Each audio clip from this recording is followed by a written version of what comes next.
A 15-year-old girl named Donna lived with her father, and ever since her mother died, she depended on her father for everything. One day, Donna's father left for a business trip and said he wouldn't be back until later that night. Later that day, Donna got home from school and watched TV, and when the clock struck midnight, she noticed her father wasn't back, so she went to bed.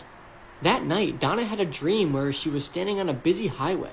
She then saw her father trying to yell something to her. She couldn't hear him, but noticed he looked sad and was desperately trying to communicate with her.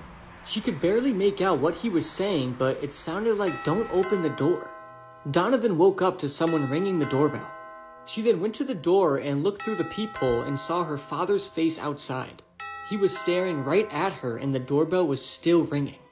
She was about to open the door when she looked through the peephole again and noticed her father's eyes were wide open and he looked terrified.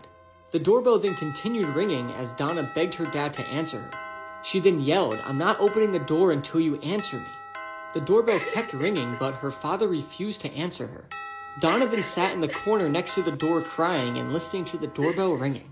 She then fell asleep and woke up in the morning. She then got up and looked through the peephole and her father was still there. She then opened the door and saw something truly horrifying.